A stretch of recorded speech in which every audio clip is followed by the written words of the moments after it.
talking while you're looking at it, that you don't spit. The sword's in polish, it's not a good idea to talk over it. And if it's a sword of mine that's in polish and I'm talking to somebody while I'm looking at it, I will do this. I will hold it here and talk like this, just so I'm really careful not to spit on it. Taking care of a sword, if it's in polish, is done there's a variety of ways of doing this, and as near as I can tell, there isn't an absolute proper, absolute right way to do it. There's varieties. Especially when it's so which you can have moisture, it's a good idea to build the room if you're something on you. White, unscented facial tissue, Kleenex. It's perfectly, you can use toilet paper, as long as it isn't made from recycled fibers. Recycled paper can have stray foreign fibers in it that can scratch the polish. But as long as it doesn't, as long as it's tinted or just plain soft white paper, pressure paper. To put the oil on, put just a couple, 3 drops of the clove oil in the paper. And you would do this without any of the mounts. You have the handle, and as you'll know what I'm talking about, I know the oil onto the blade in a nice continuous motion. I should have taken this apart just to show you this point.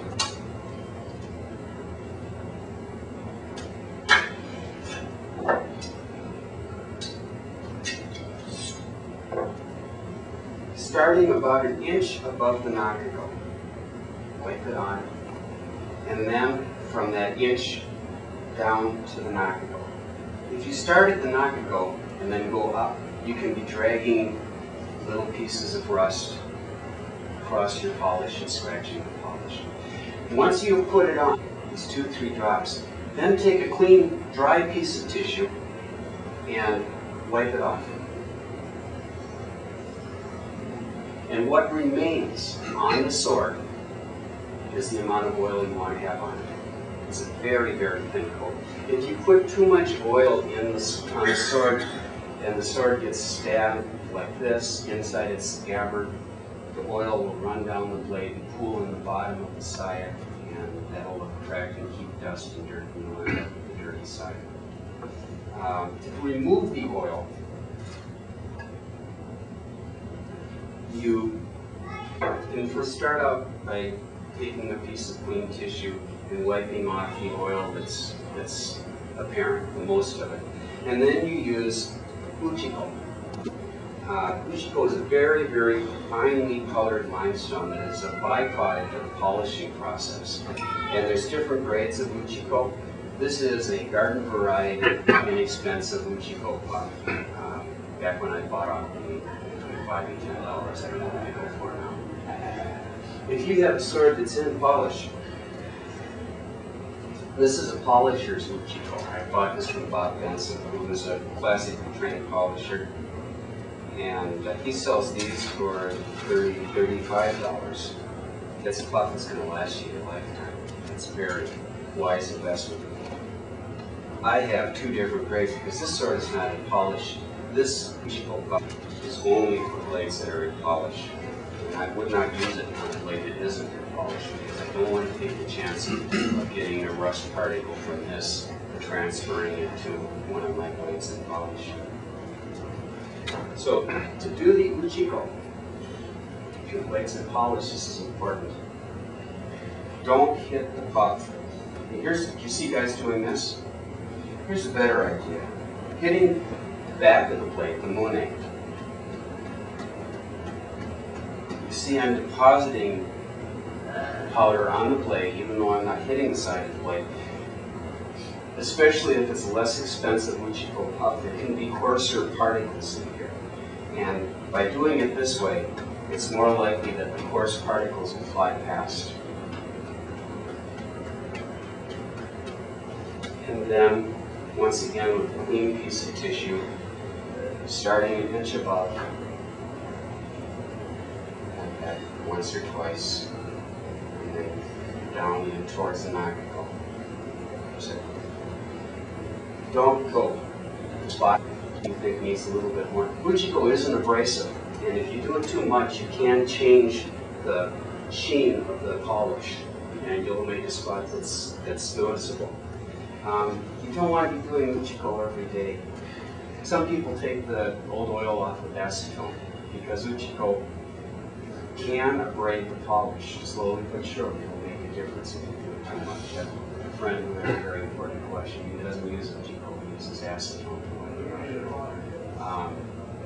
You're going to find what works for you through trial and error. If you get a sword that's in polish, get good advice. Don't have a sword polished by somebody who isn't classically trained, and that includes everybody in this room. Don't polish your own swords. There's so many guys in that room over there who are sword polishers. To become a registered swordsmith, Japanese swordsmith in Japan, is an 8-year apprenticeship. To become a registered polisher in Japan is a 10-year apprenticeship. You cannot learn how to polish Japanese swords by reading a book or video.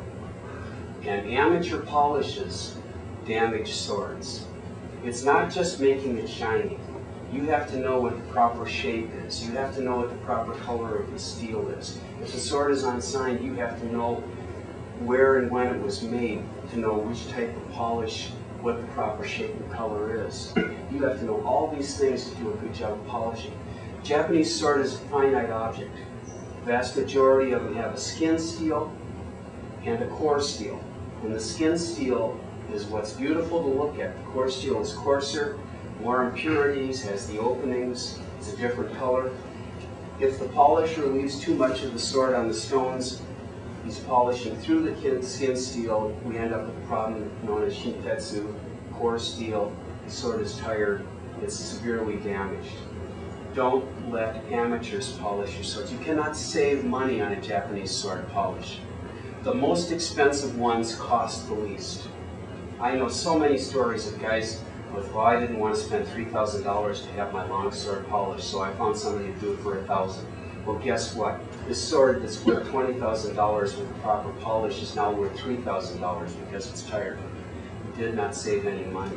I know of guys who sent a great sword to a mediocre polisher and said that when you're done, take it to the museum for papers. After the polish was done and paid for, the polisher takes it to the museum. Mr. Tanobe at the museum calls the collector here in the States and says, your sword is very good, we'll get a very good paper after it has a proper polish. He has to pay for 2 polishes. And the sword has to suffer through 2 polishes. I can't emphasize this more. Don't save money on polishes. We are responsible that these things are around for the next and future generations. And please do your part. In the sword show, it's good manners to ask before you look at the swords. You see everybody just walking up to the table and picking up. I always ask, and nobody ever complains that I'm asking. And I say, sure, of course. It's a nice thing to do. It's just common sense. There are some people who don't want you to pick them up without asking, and it's really rough to find out the hard way that you picked the wrong guy to try it on. If anybody can think of something else I need to cover, or if anybody has any questions, please.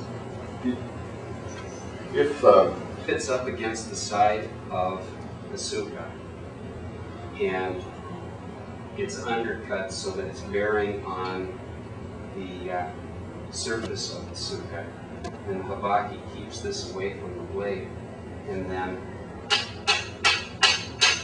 as I tap here, you can see that the blade is walking out. That's what you use if your sword is very tight in the suka. Anything else? Yes. the swords on display, will they be